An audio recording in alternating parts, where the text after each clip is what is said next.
Hello, welcome to day 6 of the hanging TV stand. Here I'm just polishing up and setting out the basic rails that are going to form a bracket that attaches to the back of the TV, attaches to the cabinet, and also attaches to the wire ropes that hang from the roof.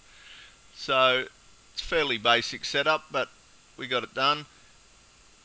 Just clamping it to the bench to make sure it's all square. I'll give that a little tack with the welder. Take it off, check that it's square, and then I give it a stitch up, make sure I've welded it all the way around. It's got a $500 TV hanging from it. I do not wish it to fall down. Okay, now I've basically got this thing roughed out. I just need to prep up for drilling some holes. I have to fit a thimble through a hole, so I just drill some holes in the ends there and just open up a thimble with a pair of circlip pliers just to make sure they fit in. Circlip pliers are absolutely perfect for opening thimbles up. They're better at opening thimbles up than they are at opening circlips up. So I used the old circlip pliers quite a few times on this project, and I just had to check if they fit through at the top, so it'd make a nice housing for the wire rope to go in there.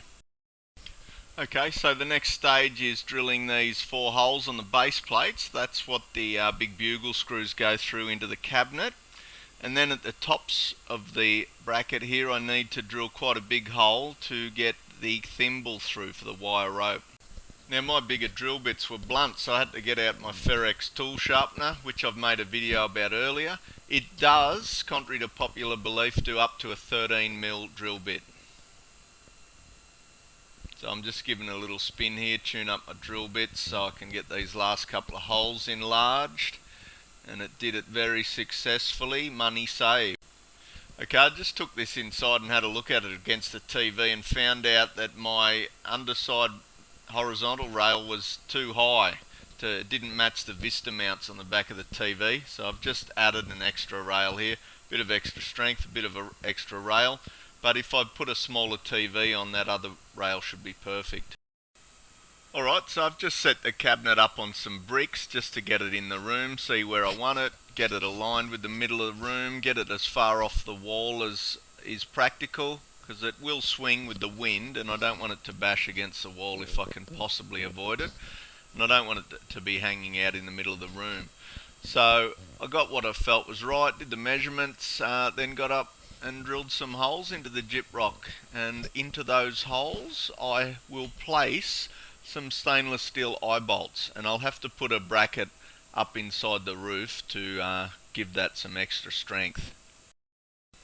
Now, to make this TV balance on this cabinet and hang straight when it's suspended from the ceiling, I had to get it balanced perfectly. Now, because the TV hangs in front of the bracket and the TV is maybe around 40 kilos and this cabinet's probably quite a bit heavier than that, it wasn't just a matter of putting it in the middle. I had to sit the TV slightly forward. So I worked out this cleating system where I could attach the two together without damaging anything and not disturbing the balance.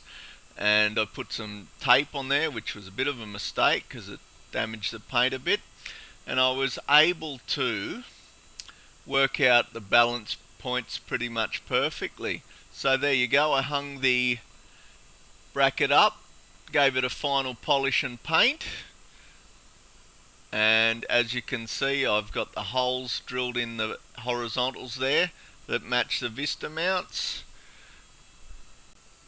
Alright, here I am cutting some of this wire rope with a grinder blade. I could have cut it with my swaging tool, but that can tend to spread the wire out a bit, which I didn't want, trying to poke it through a little fine swage. But I got 2 pieces the same size. Now when you're working with stainless steel, it's a good idea to keep a separate set of grinding and cutting discs, because if you use the same one that you've used on mild steel, it will tend to make the stainless steel rust a little bit. So here I am just using my circlip pliers to open out a thimble, which I'll then poke through this turnbuckle. And then I like to make sure that I have no tail on my wire, just so I don't get people poking their hands on it. So I poke it in nice and tight, have the thimble right up to the end of the dead end of the wire, It looks good, so I'll just put it on my swaging tool and get that clamped up wicked ways. Now, when I was a younger man, I used to work in a ship's chandlery, so I was all over these swaging, and I used to do that for customers when they ordered a custom wire. So this swaging tool cost me $64 from, and as you can see, it's got 3 different sizes there. I'm using the 3mm wire, so that's the bigger size on here.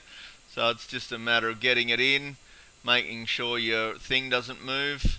Keep that wire and the swage tight on the thimble, and then you just press it down. You just squeeze that swage, which is made out of a soft material. You just squeeze it around the wire, and that's not going anywhere.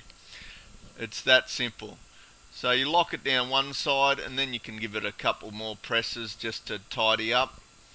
See, that's pretty much goodly locked there. Alright, so here I am just giving these a final squeeze up just to make that swage look tidy. So these ones outside were easy, but the next ones were up at the ceiling level, so it was really awkward, and I wanted to do them up there rather than take the eye bolts out of the ceiling, but I did manage to get it done. Now at this next stage, I'm just hanging the TV up with its things cleated up so I can give it a test fit just to check the balance, and it did balance relatively well, so I didn't even adjust it. It's nearing the end of the day. I'm going to try to get this done today. Alright, it may be nearly 6 o'clock at night, but my camera had to take a spin in the fridge. While I was doing that, I got the TV bolted up. Now I can just tighten up on these turnbuckles. Alright, I should be able to get these bricks out now.